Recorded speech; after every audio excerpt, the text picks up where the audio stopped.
Buenos días, querida iglesia. Otra vez, para los que no me conocen, aunque imagino que ya la gran mayoría sabe quién soy a esta altura, yo soy Ronald Cross. Dios es eterno. De eso vamos a hablar hoy. Todos sabemos que Dios es eterno. Creo que hoy en día, en nuestro contexto, en nuestra cultura, prácticamente nadie puede concebir a Dios como otra cosa que no sea eterno. Es algo que aprendemos en el colegio, en el curso de religión, o en la catequesis, o en la escuela dominical, o incluso si uno no cree en nada, en la cultura occidental, en cualquier curso de filosofía, te van a decir que Dios, si es que existe un Dios, es eterno. Y curioso, porque esto no siempre fue así. En realidad, durante la historia de las religiones y a lo largo de la historia de las muchas culturas que hemos tenido, incluso las culturas precolombinas que hemos tenido aquí en el Perú, las diversas mitologías que se han creado para explicar el origen del universo o para explicar a Dios, casi siempre han considerado una jerarquía de dioses, no un solo dios, no un politeísmo, poli de varios, teo de dioses, varios dioses, que tienen pues hijos y se relacionan entre sí. Entonces, el concepto de un Dios eterno en realidad es una idea profundamente cristiana, judía realmente, y es hasta cierto punto parte de lo asombroso y lo revolucionario de esa idea es que hoy en el mundo occidental la demos tan por sentado, cuando a lo largo de la historia no siempre ha sido así. Ahora, más allá de cualquier apreciación cultural o filosófica o histórica, la razón por la que los cristianos sabemos que Dios es eterno es porque la Biblia lo repite por todos lados y lo afirma en varias oportunidades. Solo para mencionar algunos ejemplos, Isaías 40:28 dice: no has oído que el Dios eterno es el Señor, el cual creó los confines de la tierra, no desfallece ni se fatiga con cansancio, y su entendimiento no hay quien lo alcance. En el Nuevo Testamento, 1 de Timoteo 1:17. Por tanto, al Rey de los siglos, inmortal, invisible, al único y sabio Dios, sea honor y gloria por los siglos de los siglos. Apocalipsis 22:13. Yo soy el alfa y la omega, el principio y el fin, el primero y el último. Ahí Dios mismo está haciendo una declaración. Alfa y omega son la primera y la última letra del alfabeto griego y se entiende como tal dentro de esa concepción, es el comienzo y el final de todo, ¿no? Entonces, Dios es eterno, no es realmente algo controversial ni algo que se requiera explicar en mucho detalle en cuanto a sustentarlo, ¿no? La Biblia es bastante explícita en eso. El tema está en tratar de aterrizar la idea, porque esta idea de Dios como alguien eterno es muy difícil de concebir para nosotros. La Biblia incluso habla de esta sensación. En Job capítulo 36, cuando uno de los amigos de Job está hablando, Eliú, él dice, ¿no? He aquí Dios es grande y nosotros no le conocemos, el número de sus años es inescrutable, o sea, es imposible saber, ¿no? Y el mismo versículo que acabamos de leer, Isaías 40:28, ¿no? No hay quien alcance a entender la extensión y la eternidad de Dios. Ahora, esto no quiere decir que la mente curiosa no pueda entretenerse, la verdad, bastante, tratando de pensar cómo es que Dios puede ser eterno, ¿no? Cómo experimenta el paso del tiempo, cómo se relaciona con este universo donde el tiempo es tan importante. Es más, muchos teólogos, muchos filósofos y algunos científicos incluso han explorado este tema, ¿no? Tres posiciones, por ejemplo, que podemos revisar rápidamente. Una es Eleanor Stump, es una filósofa conocida estadounidense que en algún momento fue presidente de la Sociedad de Filósofos Cristianos. Y la teoría de ella es que Dios experimenta todo tiempo en el presente. Una cosa loca, ¿no? Para él no hay pasado ni hay futuro, todo es el presente. Por otro lado, Paul Davies, que es un físico que es teísta, él no es cristiano, él cree que hay un Dios, pero no el Dios de la Biblia, cree que hay un Dios pues lejano, abstracto, ¿no? Que no interviene en nuestro universo, pero cree que hay un Dios.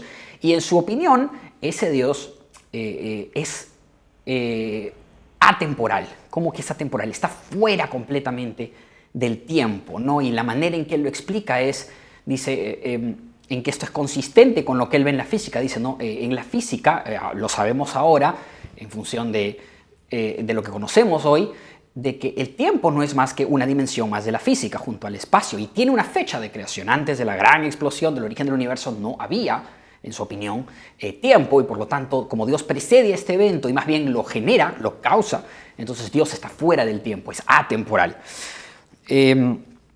Mientras que por otro lado, uno de los, creo que filósofos y apologetas más importantes de la fe cristiana, que es William Craig Lane, tiene una posición un poquito en el medio de los dos. Él dice que, y esto es súper interesante, él dice, Dios era atemporal antes de la creación. Antes de la creación no existía el tiempo no pasaba. Pero a la hora que Dios crea el universo como lo conocemos, el universo evidentemente tiene tiempo y Él decide insertarse en la creación. No está contenido por la creación, pero sí participa de ella. Y en ese sentido, Él a partir de entonces empieza a percibir el tiempo. Y que más bien ese deseo, esa voluntad de Dios de participar de la creación, de interferir en ella, de experimentar el tiempo, es otra gran muestra del amor que Dios tiene para su creación y en última instancia para con nosotros. Una idea súper interesante, ¿no? Dios no experimentaba el tiempo hasta que nos creó a nosotros.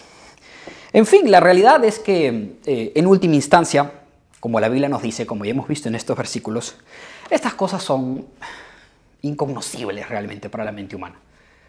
No es mi intención desalentar al que quiera leer más sobre estas cosas o curiosear un poco, pero en última medida nunca vamos a poder entender la eternidad de Dios. Nuestras mentes, nuestra realidad como personas que han sido finitas, que han sido creadas en este tiempo, es que el tiempo, el paso del tiempo simplemente es algo demasiado fundamental para entender la realidad a nuestro alrededor. Estamos demasiado anclados en la dimensión del tiempo, ¿no? El tiempo es lo que utilizamos para ordenar nuestra vida, es más, para darle valor a muchas cosas en nuestra vida. Y por ende, nos es simplemente imposible entender, creo, un mundo más allá del tiempo. Ahora, más allá de esta fascinación intelectual que puede existir, la pregunta cuando nos topamos con el hecho de que Dios es eterno, enfocándonos un poco en la serie que estamos llevando a cabo sobre los atributos de Dios, es, ok, Dios es eterno, pero eso suena muy abstracto, muy remoto, muy lejano a mí. ¿Qué impacto tiene en mi vida diaria, ¿no? Yo comprendo la dificultad que pueda tener una persona en hacer esa relación, ¿no? En tratar de decir, ok, Dios es eterno, ¿qué significa eso para mí? Lo comprendo porque preparando esta prédica lo experimenté yo mismo. No es fácil. Pero creo que hay 3 puntos, de nuevo, sobre el significado de la eternidad de Dios, que sí vale la pena revisar y detenernos un poquito, porque creo que tiene mucho que decir sobre cómo nos relacionamos con Dios y sobre todo sobre cómo Dios nos afecta a nosotros, ¿no? El primero de esos puntos es que la eternidad, así como la inmutabilidad de Dios, son nuestro refugio. La eternidad y la inmutabilidad de Dios son nuestro refugio. Ahora, ¿a qué nos referimos con la inmutabilidad de Dios? La inmutabilidad de Dios en realidad es la otra cara de la moneda, por así decirlo, de la eternidad. La inmutabilidad de Dios también es un atributo de Dios, igual que la eternidad. No, creo que no lo hemos visto en la serie aparte, porque en realidad está muy ligada a la eternidad y tiene sentido explicarlas juntas, ¿no? La inmutabilidad significa simplemente que Dios no cambia. Dios es el mismo, siempre, desde el comienzo de los tiempos hasta el fin.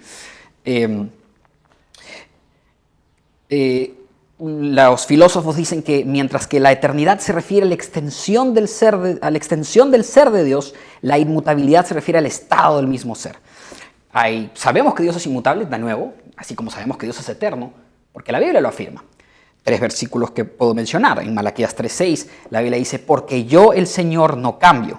Por esto, hijos de Jacob, no habéis sido consumidos. Hebreos 13:8. Jesucristo es el mismo ayer, hoy y siempre. Es un versículo que seguramente ya han escuchado antes. Segunda de Timoteo 2:13. Si somos infieles, Él permanece fiel, pues no puede negarse a sí mismo, que es uno de los versículos para mí más bellos del Nuevo Testamento, ¿no? Esta idea de que incluso a pesar de que nosotros le fallamos a Dios, el hecho de que Él sea justamente inmutable, de que Él sea fiel a su propia naturaleza, hace que nos perdone, hace que permanezca extendiendo su misericordia y su gracia sobre nosotros. Ahora, ¿por qué digo que la eternidad y la inmutabilidad de Dios son nuestro refugio? Creo que la eternidad de Dios es un refugio para nosotros en el sentido de que Dios no se preocupa por el tiempo como nosotros. El tiempo es tan importante para nosotros. Medimos tantas cosas en función de cuánto tiempo utilizamos para llevarlas a cabo, ¿verdad? Medimos cuán duro trabaja una persona en gran medida en función de cuánto tiempo esa persona pasa trabajando. Medimos cuánto amamos a una persona a veces en función de cuánto tiempo pasamos con esa persona. Y medimos muchas veces el valor que le damos a las cosas en función de cuánto tiempo invertimos en conseguirlas o preservarlas. Y por esa misma razón somos impacientes. No nos gusta esperar. Vemos el tiempo como un recurso finito, ¿no? Y por eso muchas veces cuando oramos a Dios pidiendo algo en particular, nos angustiamos tanto cuando sentimos que Dios se demora, ¿no? Cuando la respuesta no llega. La eternidad de Dios es un refugio para nosotros porque debemos comprender que aunque nosotros nos podamos sentir así, aunque nosotros nos podamos sentir angustiados, impacientes, ansiosos, Dios nunca se siente así. Dios nunca se siente ansioso. Dios siempre está a tiempo. ¿Quién sabe? Quizás Eleanor Stump tiene razón y para él todo es el presente, pero incluso si no lo fuera, él siempre está a tiempo porque tiene el control del tiempo. Dios nunca llega tarde. Dios tiene mucha más perspectiva que nosotros. Y eso es tan importante de recordar cuando estamos por algo, orando por algo, esperando por algo y sentimos que no llega.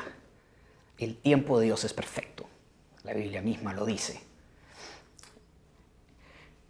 La inmutabilidad de Dios, por otro lado, es el otro lado de esa moneda y el otro refugio para mí que nuestra alma debe tener cuando pensamos en Dios. Porque Dios no cambia. Porque por más que nosotros fallemos, por más que nosotros cambiemos, que nos desviemos, que pequemos, Dios no cambia. Su fidelidad para con nosotros está ahí. Nunca vamos a hacer nada que sorprenda a Dios. ¿Te ha pasado? Nos ha pasado creo que a todos cuando hacemos algo, quizás cuando somos chicos, ¿no? Que decepciona a nuestros padres o ya siendo adultos. Cometemos un error y decepcionamos a nuestra pareja. Hacemos algo que ella no esperaba, que él no esperaba. Y nos llena de dolor la expresión en su rostro. No solamente de decepción, sino de sorpresa. No pensé que algo así podía pasar. Y podemos ver en el rostro de la persona a la que hemos decepcionado todos esos cambios emocionales. Eso nunca va a pasar con Dios. Dios nunca se va a sorprender de lo que hagamos. Dios nunca va a arrepentirse de amarnos. No importa qué hagamos. Esa es una verdad maravillosa que para mí es un gran refugio en aquellos momentos donde probablemente me siento un poco lejos de Dios o me siento derrotado realmente por un pecado y me da vergüenza y me cuesta ir y pedir perdón otra vez y pedirle al Señor que me restaure otra vez. Me refugio en esto para hacerlo. Porque pensemos en esto. Cuando doblamos las rodillas, cuando doblemos hoy las rodillas para orar a Dios, para orarle, para darle gracias o pedirle algo importante o confesar un pecado. Cuando lo hagamos y cuando Dios escuche nuestra oración hoy día, quizás esta noche, más tarde, Dios va a saber perfectamente que mañana vamos a volver a pecar. Dios sabe perfectamente que en 5 años quizá vamos a quizás incluso dudar de que Él está ahí, vamos a cuestionar su existencia, vamos a rebelarnos contra Él. Él lo sabe. Y sin embargo, aún a pesar de eso, hoy va a escuchar nuestra oración con amor. Incluso si hoy le prometemos algo que sabemos que vamos a romper nuestra palabra en unos días o unos meses, unos años, Dios nos escucha hoy, Dios nos ama hoy. Eso es algo para mí maravilloso, que sirve de consuelo. Y el primer punto importante que quería tocar, la eternidad y la inmutabilidad de Dios son un refugio para nosotros. El segundo punto es, nosotros fuimos creados para la eternidad. Este es un tema importante. Nosotros no somos Dios y no somos eternos en el sentido de que hemos tenido un punto de inicio, ¿verdad? Nosotros somos creación de Dios. Hay un punto donde comenzamos a existir. No existíamos antes de ese punto. Los cristianos no creemos en la preexistencia del alma ni nada por el estilo. Tuvimos un nacimiento, pero fuimos creados para pasar la eternidad con Él. En el relato de la creación, Dios crea a Adán, crea a Eva, crea al ser humano, lo crea para poder interactuar con Él, para poder relacionarse con Él, para tener una comunión de amor mutuo con Él, y el ser humano peca. Y ese pecado hace, para empezar, que pueda morir, ¿no? Ingresa a la muerte, lo separa de Dios. Y luego el Señor envía a su Hijo Jesucristo a morir por nosotros en la cruz, para nuestro perdón, a resucitar de esa muerte, para que a través de su gracia nosotros podamos ser restaurados y salvados, ¿verdad? Y ese es realmente nuestro propósito. Somos criaturas hechas para la eternidad. Y esto se explica mucho porque hay en el alma de la persona una fascinación, un deseo con lo eterno, y siempre ha existido. Siempre ha existido a lo largo de todas las historias y todas las culturas de la humanidad. Siempre ha existido un deseo de conectarse con el pasado, con el futuro. Todas las religiones tratan de explicar qué va a pasar con nosotros después de la muerte. Todas las religiones y todas las culturas establecen una conexión con lo que vino antes de nosotros. Muchas culturas creían en el pasado que las estrellas eran de alguna manera una manifestación de sus antepasados, o que podían comunicarse con sus antepasados a través de ritos, a través de objetos. En algunos casos incluso que les podías orar, hasta pedirle cosas, interactuar con ellos de alguna manera. Incluso hoy, nuestra cultura más posmoderna, más secular, profundamente materialista, en el sentido de que solo creen en las cosas que son tangibles en el mundo material, que ha descartado la metafísica y las cosas espirituales, incluso esa cultura permanece fascinada con la eternidad y con el tiempo. Nuestro arte, nuestras películas hablan de viajar en el tiempo, en nuestra ciencia exploramos las posibilidades que ofrece viajar al presente o al pasado. E incluso gente que confiesa no creer en nada, a la hora que pierde a alguien que ama, visita una tumba o dice que le habla a la familiar que perdió, al ser querido que perdió. Hacemos mausoleos, generamos tributos en función de la memoria de la persona que ya no está, porque incluso si nuestra mente no cree que hay manera de comunicarnos con ella, hay algo muy profundo dentro de nosotros que nos impulsa a creer que hay algo más allá. Por eso es fundamental cuando pensamos en la eternidad de Dios, pensar en: yo también he sido hecho para la eternidad. Yo también voy a vivir para siempre. Y ahí la gran pregunta: ¿cómo es que voy a vivir para siempre? ¿Estoy tomando en cuenta el hecho de que voy a vivir para la eternidad en la manera en la que vivo? ¿Estoy haciendo tesoros para esa vida eterna o solo para esta vida terrenal, efímera, que durará unas cuantas décadas y nada más, con suerte un ciclo y nada más? ¿Estoy considerando los propósitos eternos de Dios en mi manera de relacionarme con Él? Y más fundamental aún, tengo una relación con Dios, tengo una relación con lo que es eterno. Estoy seguro de que hay una eternidad con Dios para mí. Esas son preguntas importantes que tenemos que tener en cuenta, porque hemos sido hechos para la eternidad. Entonces, la eternidad y la inmutabilidad de Dios son nuestro refugio. Punto número 1. Punto número 2. Hemos sido hechos para la eternidad. Y el tercer punto que quisiera tocar hoy es contemplar la eternidad de Dios. Es una forma de adoración.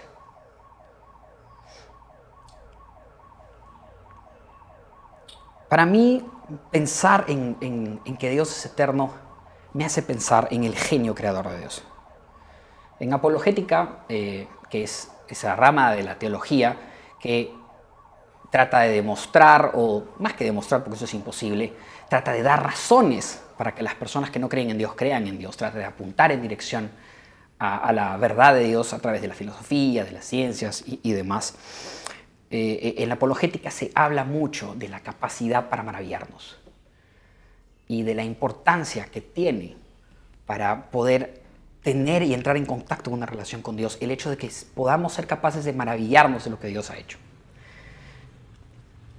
La eternidad a mí me hace maravillarme primero del genio creador de Dios, de todo lo que vemos a nuestro alrededor que Él ha hecho, que el mismo tiempo ha sido hecho por Él. Otra cosa que me hace adorarle es su gracia. Esto que mencionaba al comienzo, que cree William Craig Lane, y que creo que la Biblia lo muestra, si no su teoría como cierta, este aspecto fundamental de Dios interviene en su creación, interviene en el tiempo para salvarnos a nosotros. también me lleva a, wow, contemplar la eternidad de Dios. ¿Por qué Dios, que podía vivir para siempre, que está más allá del tiempo, más allá de los límites de nuestro universo, tendría interés en relacionarse con nosotros, en crear este universo donde va a crear estos seres finitos, tan insignificantes comparados a lo que Él es, tan incompletos comparados a lo que Él es, y estar dispuesto a sacrificar tanto, a sacrificar a su propio Hijo para poder restaurar esa relación que ellos mismos rompieron? Qué increíble maravillarse de la gracia de Dios cuando contempla su eternidad. Y lo otro que creo que es importante que contemplemos es el amor de Dios. El amor de Dios se muestra para mí a través de su eternidad. Cosa curiosa, a lo largo de toda la historia de la humanidad, los seres humanos han mirado el cielo. Han mirado las estrellas particularmente. Y muchas culturas han creído que cuando miran al cielo, miran al pasado, porque como mencioné antes, muchas culturas creen que sus antepasados existían en las estrellas. Y curiosamente tenían razón. No en que estaban mirando sus antepasados, por supuesto que no. La ciencia explica que eso no es verdad. Pero sí en que estaban mirando al pasado. Porque como seguramente ustedes saben, las estrellas que vemos en el cielo están muy lejos de nosotros. Y su luz nos llega a la velocidad de la luz. Y cuando llega aquí a la Tierra, lo que estamos viendo es lo que ocurrió hace X años luz a la distancia a la que están las estrellas, ¿no? Cosa curiosa entonces, que cuando ves las estrellas en el cielo estás viendo el pasado. Cuando ves Sirius, por ejemplo, que es una de las estrellas más brillantes aquí en el hemisferio sur, Sirius está a 8,6 años luz. Cuando ves Rigel, el cinturón de Orión, 600 y pico, 650, 660 años luz. Cuando ves Eta Carinae, 7500 años luz en el pasado. Eso es lo que estás viendo. Estás viendo el obrar de Dios a lo largo del tiempo. ¿Qué muestra tan increíble es su amor? ¿Saben? Cuando yo era adolescente, a mí me gustaba, nosotros vivíamos en una casa en La Molina que tenía un jardín grande. Y a mí me gustaba tarde en la noche a veces ir y dar vueltas. Yo siempre he sido lechucero. Bueno, ahora con hijos ya no tanto. Pero cuando era joven era muy lechucero, me iba a dormir tardísimo. Y me gustaba salir al jardín y me echaba en el jardín y me ponía a mirar las estrellas. Se podían ver las estrellas desde esa casa, porque era un barrio cercano a las montañas, no había mucha luz. Y yo era un adolescente muy melancólico, que tenía muchos episodios de tristeza. No lo sabía en esa época, pero tenía un problema de depresión. Y vivía siempre con esta tendencia a tener episodios largos de tristeza, de melancolía, y a veces afligido por tantas cosas, por las aflicciones típicas de la adolescencia, a veces me echaba y miraba el cielo y miraba las estrellas. Decía, yo sé muy bien que esas estrellas están lejísimos de aquí. ¿Cuál es el punto de Dios de crear algo tan lejos de nosotros que no nos impacta prácticamente en nada? ¿Cuál es el propósito de eso? Y años después, cuando empecé a estudiar más apologética, una de las cosas que aprendí fue, y me chocó mucho, fue la razón por la que hay estrellas tan lejos de nosotros. Es porque cuando el universo se formó, y me van a disculpar la pequeña lección de cosmología, va a ser corta, tengo un punto que quiero transmitir, tengan un poquito de paciencia. Cuando el universo se formó en base a una serie de leyes, ¿verdad? Una de esas leyes es la ley de la gravedad. Y la ley de la gravedad es la que permite que se formen las estrellas. Las partículas, los átomos de hidrógeno se atraen entre ellos, se fusionan en estas grandes masas. Las estrellas realmente son grandes explosiones que lo que hacen es fusionar átomos de hidrógeno en helio. Y pues eso es gracias a la gravedad que las estrellas existen, ¿no? ¿Qué tiene que ver esto con nosotros? Bueno, la constante gravitacional del universo es un número tan exacto que si tú lo movieses, sea porque lo aumentas o lo reduces, en un margen tan pequeño, es más, es 1 entre 10 a la 34, es 1 entre un 1 con 34 ceros.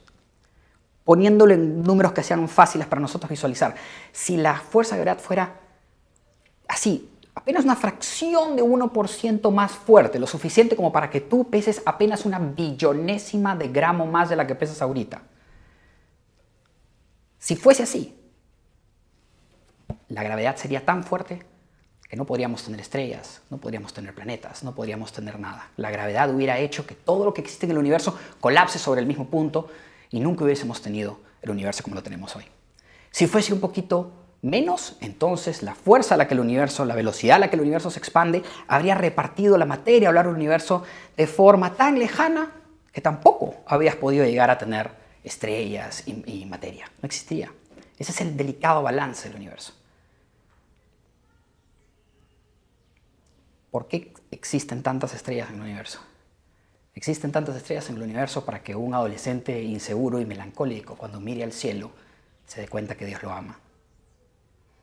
Para que pueda descubrir que ese Dios eterno ha hecho una creación tan exacta, tan balanceada, que sin ella no podría haber vida y él no podría estar ahí mirando el cielo, sabiendo que Dios lo ama. Porque solo tú eres grande y hacedor de maravillas. Solo tú eres Dios. Es el Salmo 86. Con ese pensamiento los voy a dejar. Que el Dios eterno los bendiga. Un abrazo.